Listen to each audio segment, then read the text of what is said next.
The sky burned. That was the first thing they noticed when the alien armada descended upon Earth. Great streaks of fire tearing through the atmosphere as their warships breached the clouds like falling stars. Cities trembled.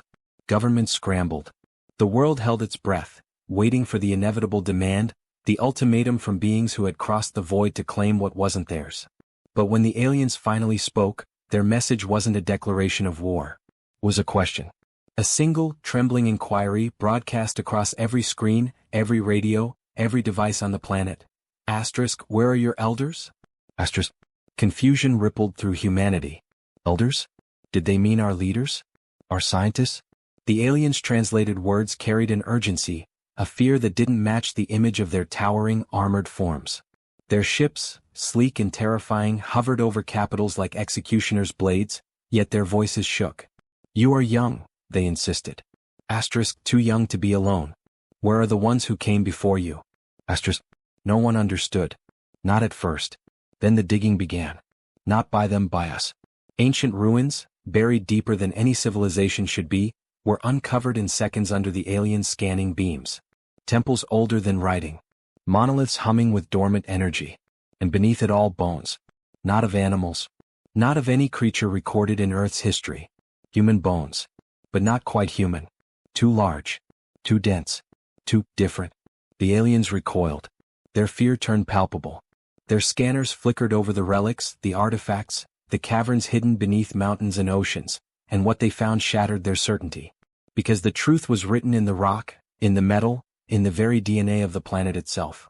Humanity wasn't the newest child of the cosmos. We were the last survivors of the first.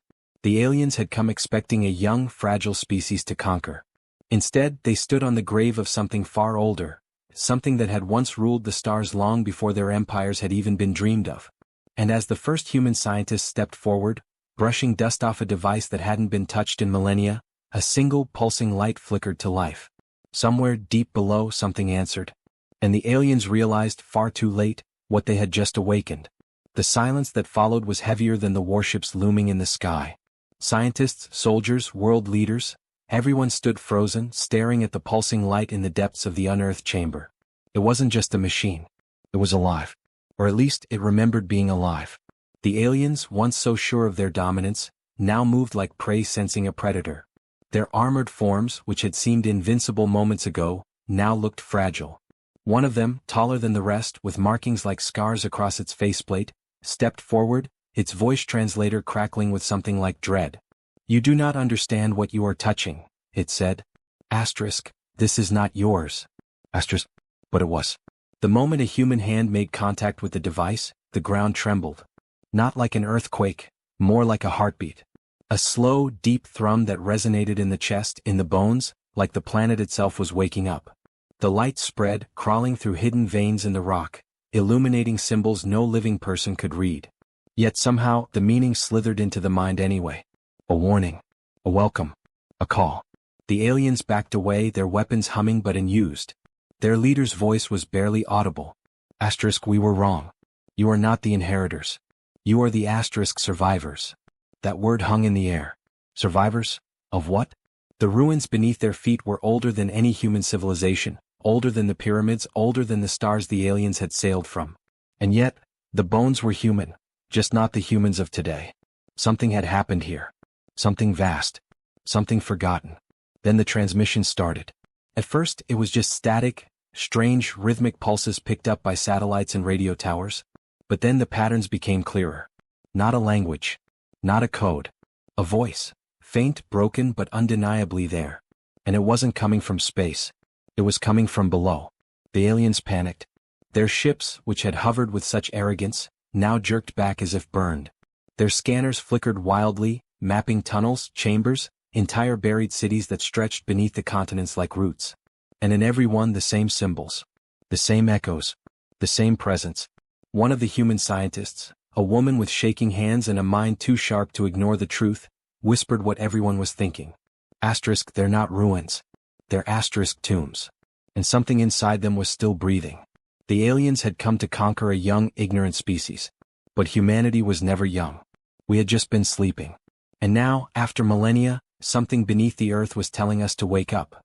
The aliens realized far too late that they weren't the hunters here. They were the trespassers. The air grew thick with the scent of ozone and something older, something metallic and sharp like rust and lightning. The pulsing light from the ancient device wasn't just spreading, it was searching. Thin tendrils of energy snaked through the cracks in the chamber floor, probing, reaching as if looking for something lost long ago. The alien leader barked orders in a guttural language, their soldiers forming defensive lines, weapons trained not on the humans anymore, but on the ground beneath them. One of the human engineers, sweat beading on his forehead, traced the symbols glowing on the walls. His fingers trembled. "This isn't just a tomb," he muttered. "It's a lock." And it was opening. Deep below, something groaned. Not machinery. Not rock. Something alive.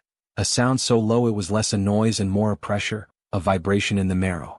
The transmissions grew louder, clearer, no longer static but voices, whispers in no language any living human knew, yet the meaning seeped into their minds like water into sand.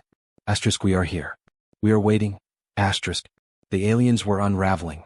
Their discipline cracked as their scanners overloaded, screens flashing warnings in alien script. One of their soldiers, younger maybe or just less controlled, fired a plasma burst into the dark mouth of a tunnel. The shot vanished into the blackness, and then silence. For a heartbeat, nothing.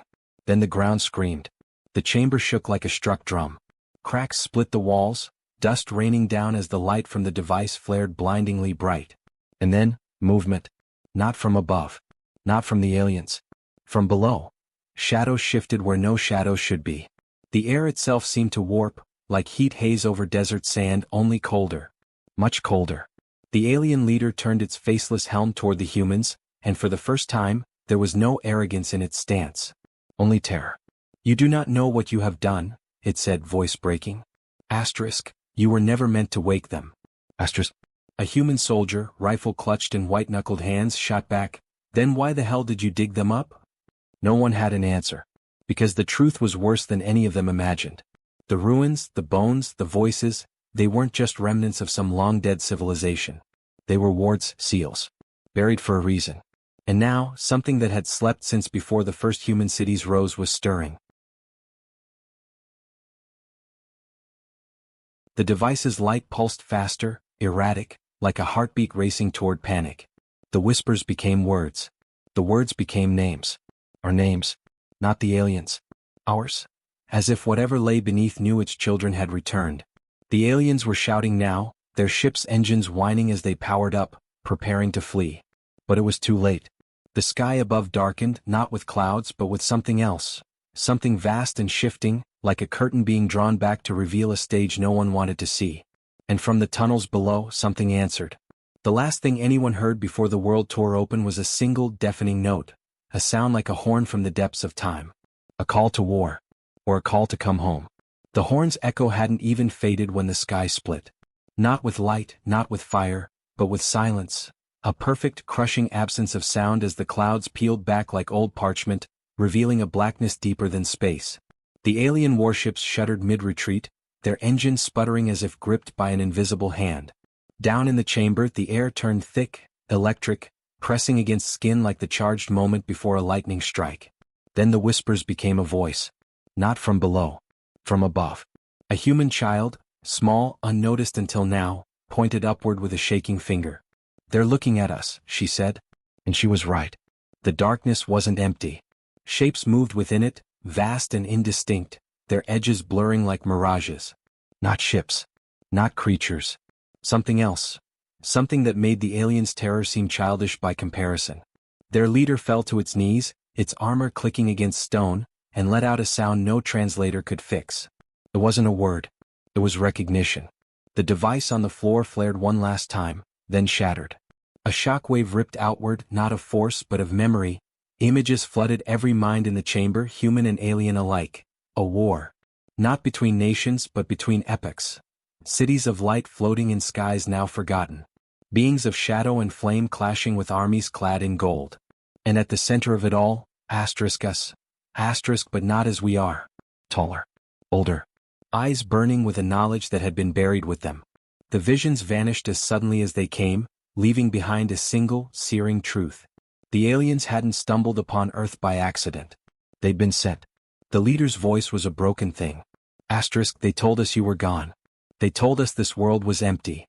Asterisk. Above, the darkness pulsed. A single, massive eye opened, not of flesh but of swirling galaxies and dying stars, and fixed its gaze on the planet below. The soldier who'd spoken earlier grabbed the scientist's arm. What the hell is that? She could only whisper the answer. The ones who buried us. And then, from both above and below, came the same phrase, spoken in unison by voices that hadn't spoken in a million years. Asterisk. You were never supposed to wake up. Asterisk. The ground lurched. The sky screamed. And between them, caught in the middle of a war older than time itself, stood the only thing both sides feared. Humanity. Remembering. The ground heaved like a living thing as the buried city beneath their feet finally woke. Towering spires of black stone erupted from the earth, glowing with the same eerie light as the shattered device. The air hummed with energy thick enough to taste metal and ozone and something older, something that made your teeth ache. The aliens were screaming now, their ships crashing to the ground as the sky itself seemed to reject them. And then silence. The great eye in the heavens blinked. The whispers from below stilled. For one impossible moment, everything froze. Then the first of the sleepers stepped out of the ruins. Not a monster. Not a god. A man. Or something close to one. Taller than any human, his skin shimmering with faint golden patterns like circuitry beneath flesh, he moved with the slow certainty of a landslide. His eyes, too bright, too knowing, locked onto the nearest human, a young researcher who couldn't look away. You, the sleeper said, his voice like stone grinding against stone, should not be here. The researcher swallowed hard. Neither should you. A flicker of something like amusement crossed the sleeper's face. Then he turned to the sky, to the thing watching them from beyond the clouds, and raised one hand. The response was instant. The cosmic eye flinched. The sleeper's smile turned sharp. You forgot, he said, not to the humans, not to the aliens, but to the darkness above. You forgot what we are. And then the truth hit, not in visions, not in whispers, but in a single crushing realization. The war wasn't over. It had just been paused. And humanity, the real humanity, the ones who had buried themselves to wait out the storm, had finally woken up. The aliens' leader made a choked sound. You were the ones who left. The sleeper didn't even glance at him. We had to protect them. He nodded at the humans, the younger, smaller, newer humans. Our children. The sky roared. The ground shook. And the sleeper stepped forward, golden light erupting from his hands as the buried city around them moved, unfolding like a weapon older than time itself. The researcher grabbed the sleeper's arm. Wait, what are you doing? For the first time the sleeper looked at him, really looked at him, and the weight of that gaze was almost too much to bear. What we should have done a million years ago, he said. Then he turned to the sky and fought back. The last thing anyone saw before the light swallowed everything was the cosmic eye widening, not in anger, in fear. And the last thing anyone heard was the sleeper's final words, echoing across time itself. Run. Then the world went white.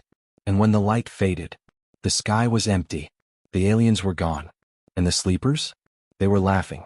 The laughter of the sleepers rang through the ruins like thunder, but there was no malice in it, only relief and something deeper, something that made the humans' chests ache. The golden light faded from their skin as they turned to face their descendants, their expressions softening in a way that made them look almost human. The tallest one, the first who had spoken, reached out and touched the researcher's shoulder. His hand was warm, alive. We didn't think you'd make it, he said, his voice quieter now, almost gentle. When we buried ourselves, the war was lost. The enemy was too strong. So we hid the last of our kind, you, and waited. Hoped. The researcher swallowed hard, his throat tight. You left us alone? The sleeper's smile was sad. We left you safe. Around them, the ruins hummed, the ancient city stirring fully awake for the first time in millennia. The other sleepers moved among the humans, their presence no longer terrifying but comforting, like a fire in the dark. One of them, a woman with silver threading through her dark hair, knelt beside the child who had first pointed to the sky. You saw them before anyone else, she murmured. Just like we used to. The child didn't. The sleeper woman glanced upward where the eye had been. For now. That hung in the air like a promise and a warning. The aliens' wreckage littered the ground, their ships silent, their soldiers gone, not dead, just vanished. The leader's last words echoed in the stillness. You were the ones who left. It made sense now. The aliens hadn't come to conquer. They'd come to scout, to see if the stories were true. If the ones who had once ruled the stars were really gone. And they'd been wrong. The tallest sleeper turned to the humans, his gaze sweeping over them. Scientists, soldiers, the scared and the brave, all standing together in the shadow of a past they'd never known. "You have questions," he said. 1,000. 1,000,000. But only one mattered. "What happens now?" the researcher asked. The sleeper exhaled, long and slow, like he'd been holding that breath for ages. "Now," he said, "you remember?" And the city answered. Light surged from the ruins, not in a burst but in a wave, washing over every human in sight. Not painful. Not frightening. Like coming home after a long, long journey. Memories that weren't theirs, but were, flooded into their minds. Not all at once. Not everything. But enough. The stars. The wars. The fall. And the hope. When it faded, the humans were different. Not changed. Not awakened, just aware. The sleepers watched them, silent, waiting. It was the child who spoke first. "We have to help, don't we?" The sleeper woman nodded. "If you want to." The researcher looked at his hands, then at the sky, then at the sleepers. He thought of the eye. Of the fear in it. Of the way it had run. He smiled. "Yeah," he said. "We want to." And somewhere deep in the cosmos, something ancient and terrible shivered. The sleepers laughed again, brighter this time, and the sound carried on the wind as the city rose around them, not ruins anymore but a beacon. A beginning. The war wasn't over. But now, they weren't alone. And that made all the difference. The golden city pulsed with life around them, its spires humming with energy that hadn't flowed in millennia. The sleepers moved through the crowds of stunned humans, their touches leaving trails of light on shoulders and hands, not controlling, just connecting. The researcher felt it first, a warmth spreading through his chest like remembering a dream from childhood. "We didn't just hide you," the lead sleeper said, watching the light dance across human skin. "We made you forget. For your protection." His voice carried the weight of an impossible choice. But the forgetting, it was never meant to be forever. Across the globe, reports flooded in. People waking with sudden knowledge. Engineers sketching designs they'd never learned. Children speaking in tongues no one had taught them. The buried memories weren't returning cleanly, they came in flashes, in feelings, in hands that moved with unfamiliar certainty. The alien wrecks began to dissolve, their metal turning to dust before anyone could study it. The sleeper woman watched the process with knowing eyes. "Their masters don't like leaving traces," she murmured.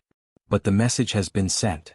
The researcher turned to her, the question burning in his throat. "What message?" She smiled, and for the first time, it reached her ancient eyes. That Earth is no longer unprotected. That humanity remembers itself. High above, satellites caught the first flickers of movement at the edge of the solar system, vast shadows turning away. The sleepers felt it too, their heads lifting in unison. "They'll be back," the leader said quietly. "When they're ready. When they think we've grown complacent again." The child, still holding the sleeper woman's hand, squeezed tighter. "Then we'll be ready too."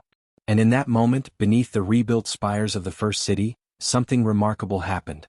The golden light from the sleeper's skin began to spread, not just to the humans they touched, but between the humans themselves. A web of connection, of shared memory, of something that had been missing for 100,000 years. The sleepers watched their descendants awaken, their faces a mix of pride and sorrow. Their long vigil was ending. The protectors could finally stand down. Because the protected had become protectors. The researcher felt the change in his bones, in the sudden certainty of his movements, in the way equations he'd never studied unfolded perfectly in his mind. He looked at his hands, still human, still flesh and blood, but now thrumming with potential. The lead sleeper met his gaze and nodded once. The message had been received. The lesson had been learned.